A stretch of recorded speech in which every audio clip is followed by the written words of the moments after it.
Welcome all to today's class on diplomatic asylum under public international law. This is Dr. K. Sangeeta. Asylum in international law means the protection granted by a state to the foreign citizen against his own state. The person for whom asylum is established has no legal right to demand it, and the sheltering state has no obligation to grant it.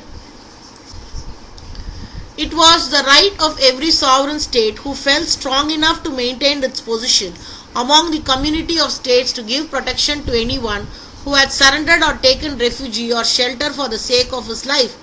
Both sacred and secular literature bound in legends which established that it was sacred duty of the king whose shelter given to any individual took to protect the refugee or the saragna at all time.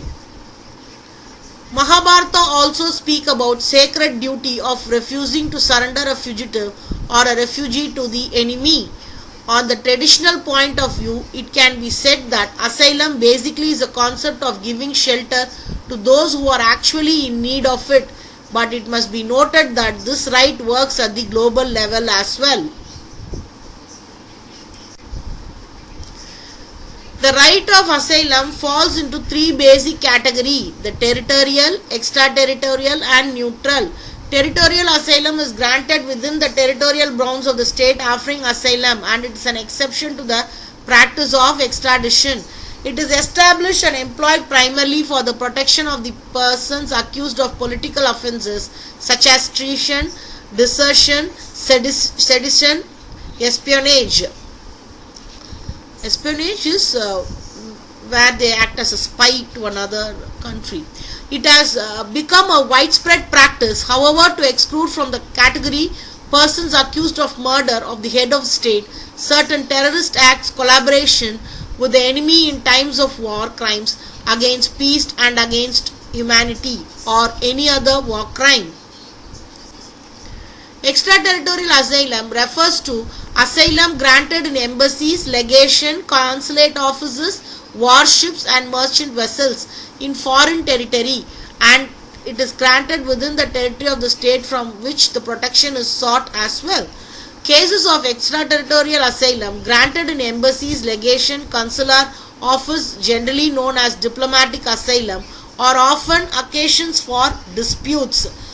When you see the last part, which is the neutral asylum, it is employed by, say, exercising neutrality during the time of war to offer asylum within the territory to the troops of belligerent state, provided that the troops submit to internment for the duration of the war. So now we will see what is diplomacy. Diplomacy is application of intelligence and tact to the contact of official relations between the government of independent state, extending sometime also to their relation with the dependent territories, and between government and international institution, or more briefly the conduct of business between states by peaceful means. Here diplomacy is in fact the de Broglie remarked, the best means devised by civilians for preventing international relations from being governed by the force alone. The field in which it operates lies somewhere between the power politics and civilized usages, and its method have varied with the political conventions of each age. Diplomacy is an art and the practice of conducting negotiations between the nations. When you carefully see, diplomacy reflects the relation between nations at the global level. It is a bond which is present in between the relationship of two nations. Nearly all the states today are represented in the territory of foreign state by diplomatic envoys and their staffs. Such diplomatic missions are the permanent character, although the actual occupants of the office may change from time to time. Consequent on the development over some hundreds of years, the institution of diplomatic representatives have come to be the principal machinery by which intercourse between the state is conducted. The general rise of permanent as distinct from temporary diplomatic mission dates from the 17th century. The right, the duties and the privileges of diplomatic envoys continued to develop according to the customs in the 18th century, and by the earlier 19th century the time was ripe for some common understanding on this area, which took place on the Congress of Vienna in the year 1815. Development in diplomatic practice since 1815 rendered necessary and a new and a more extensive codification and formulation of the laws and usages as to diplomatic envoys, which was achieved in the Vienna Convention on Diplomatic Relations concluded on 18th April 1961. Diplomatic asylum in the broad sense is used to denote asylum granted by the state outside its territory, particularly in the diplomatic mission.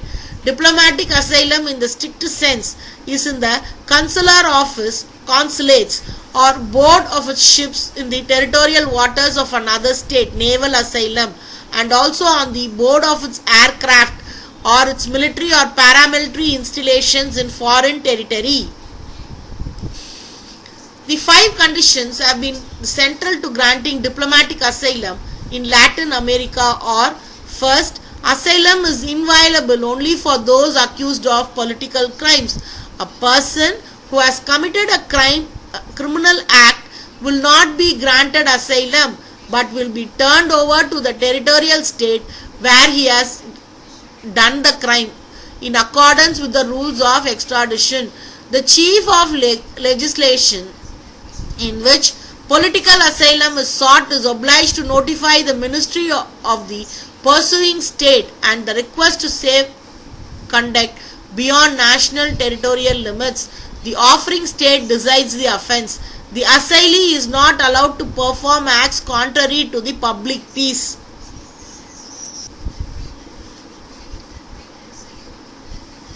What India says on diplomatic asylum. India has made its position clear regarding diplomatic asylum by issuing a circular on December 30th, 1967 to all foreign diplomatic missions in India, wherein it was stated that the government of India does not recognize the right of such mission to give asylum to any person or person within its premises. In its statement of mission, where requests that if they receive a request from asylum or temporary shelter or a refugee status, such request should not be granted. The above view was further clarified by Indian delegate Syed Mohammed on November 3, 1975 in the 6th Committee on its item concerning diplomatic asylum. He stated that diplomatic asylum involves a derogation from the sovereignty of the territorial state and an intervention in the matters which are exclusively within the competence of the state. He further stated that diplomatic missions are according to the privileges and immunities for functional reasons, as it clearly brought out in the Vienna Convention on Diplomatic Relations. This convention spells out clearly the functions of diplomatic agents. Any unilateral expansion of these functions by diplomatic missions would be considered as an encroachment on its authority by the territorial state. The state practice, however, permits a diplomatic mission to give within its premises temporary refuge to a person who is in imminent danger of his life until the cessation of such danger. The practice of temporary refuge is clearly justified on the ground of humanitarian consideration. What is important is that practice does not in any way involve withdrawal of persons concerned from the jurisdiction of the territorial state. In fact, it helps the territorial state in as much as the refugee is returned to it after the cessation of the imminent danger to his life. It is to be noted that the Indian view conforms with the rules of international law regarding diplomatic asylum.